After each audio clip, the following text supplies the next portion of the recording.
so this is a question for all of you, if somebody wants to lead off, so how much control do you really have on where property taxes are spent in Coeur d'Alene or Haiti or any place else, and what can you do about it? Steve? Well, I am on the tax committee, although all of the property tax bills are still in the House, so probably Representative Addis will have a better handle on that. But I do want to say that yesterday a senator made a point to me. He said, you know, everybody wants us, meaning the legislature, to fix the property taxes. Every penny of your property tax, if you own property in Kootenai County, every penny of that property tax is spent in Kootenai County. So if you think your property taxes are too high, then you need to talk to your local taxing jurisdictions, your schools, your counties, your cities, your fire districts, your highway districts. And we were told yesterday there's how many taxing districts? 900 in the state of Idaho, over 900 in the state of Idaho. So that's because we haven't seen any bills in the Senate. I'm not going to comment on any bills, but one of the things that you can do is be more active in school elections and county elections and city elections and elect people who will be more fiscally responsible.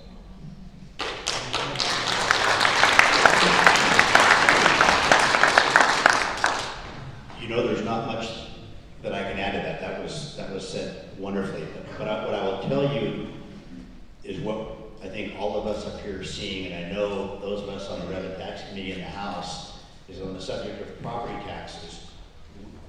We are getting inundated, and I spoke at the last town hall. The single biggest issue I'm getting comments on is property taxes. Single biggest issue. And overwhelmingly, I mean, this has been for the whole year, regardless of the status of Medicaid, all these other things. Property taxes for a year are the biggest emails I get. And it's just unique that on the one side, I've got hundreds and hundreds of citizens who are upset and concerned about losing their homes and the increase in property taxes, and they're just crying out. At the same time, we have taxing districts who are trying to do a really, really good job. I'm not trying to bag on anyone. And the emails I get from them hold a diametrically opposed position. So, as Senator Vick said, we're trying to get a handle on this in the legislature, and it's very, very, very tough to do. We've got a lot of counties and cities that do a really, really, really, really good job. We've got a couple of counties that aren't real close to here that we probably think don't do as good of a job at doing things like this. And so trying to craft a solution that works in every community is going to be darn near impossible. But we're working hard to get everybody together because it is budgets.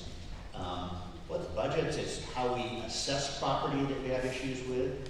It is what is the tax increment from urban renewal, where is it going? It might be used to be spent on the services that new growth needs as opposed to going to an urban renewal district. And there are urban renewal districts that work really great. There's urban renewal districts that don't work so great. So this is a pretty complex issue, and I'm not saying we have all the answers, but we're working diligently to try to put something together so that we relieve the burden on the taxpayer. And that's basically what we're working for. And there are bills.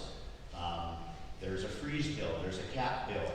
I just got presented a bill to see if I would co-sign, which I'm not comfortable at this time. It says we're going to cap values at a certain percentage, which ignores the free market. There are urban renewal-based bills coming through, so to be able to pick one of these and think it's going to work for everything, I think we're fooling ourselves. And we need a discussion, and we're continuing to have a discussion in the House with all these bills to try to find a path forward. When that path forward comes, we're going to vote on it in the House, and if it's the right path forward, it's going to pass.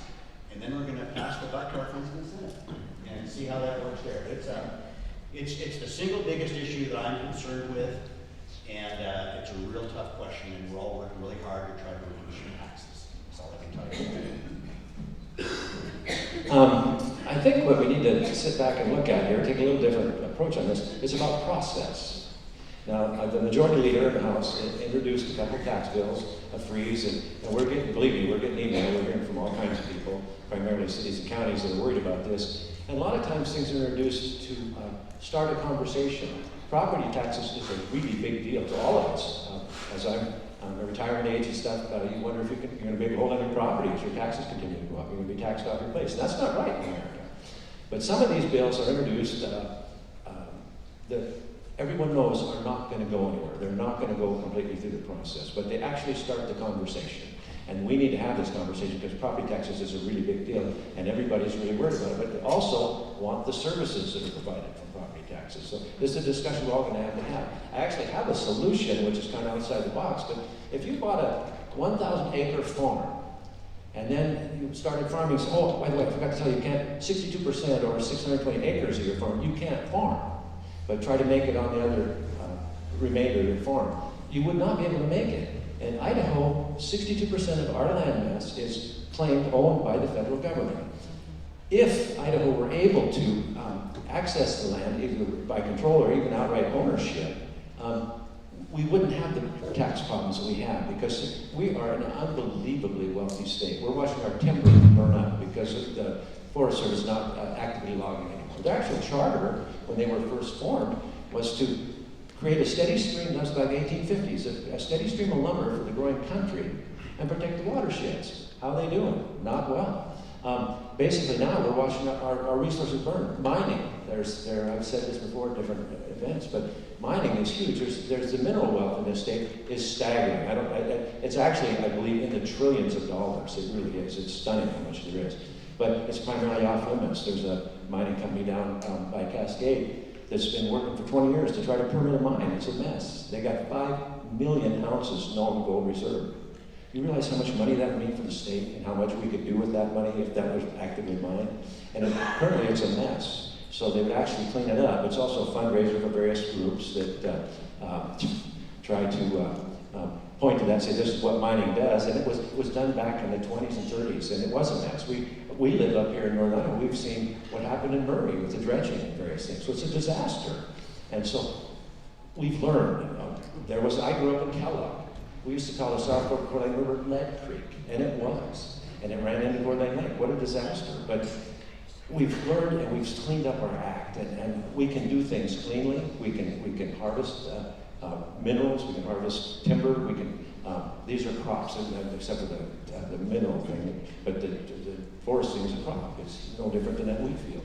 But anyway, so there are solutions, but currently, with the limited tax base, and we're trying to make those people on the 38% of the country, or the state that is actually privately owned, support the whole state. And we're a rural state, we've got roads, we've got miles and miles of roads.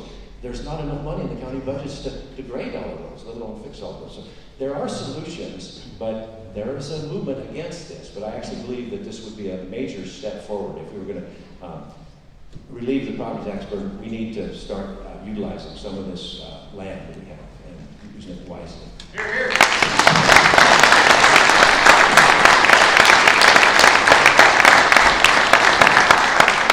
Just a little add-on to what Ron is saying. We're both on the Resources Committee. And what makes it so tough is that the eastern side of the country has almost no public ownership of their timberlands and their mining lands. And that's why you see a lot of our big logging companies from the Northwest have expanded to Texas, Louisiana, yellow pine areas where they can do what they want to do when they want to do it. You go to a state like Maine, which is a small state, less than 1% of their land is owned by the federal government. So they've got a thriving timber industry. Well, the population is back there. And how do we get things done on a federal level? By votes and population. And I'm not accusing anyone of having an agenda, but those folks they have a competitive advantage over Idaho by having all of that private land that they can use, and we don't. So it's an uphill fight. What Ron says is absolutely the truth, but it's going to take a lot of hard work to get that because there are factors that are against us doing that. So it takes a really, really steep effort. Actually, and if I might add, I grew up with public lands. I'm a hunter, I'm a fisherman, and I love the idea of public lands. So I'm not saying that the state should take over lands and sell them by any means. I'm working with the former representative, Steve Miller, trying to come up with a solution. I don't know if it has to be a constitutional change or if we can do it by legislation, but basically to state that any lands that the state takes control of would still be maintained as public lands, but we could utilize those lands for things. So, because I really do believe in public lands, I enjoy public lands. So anyway.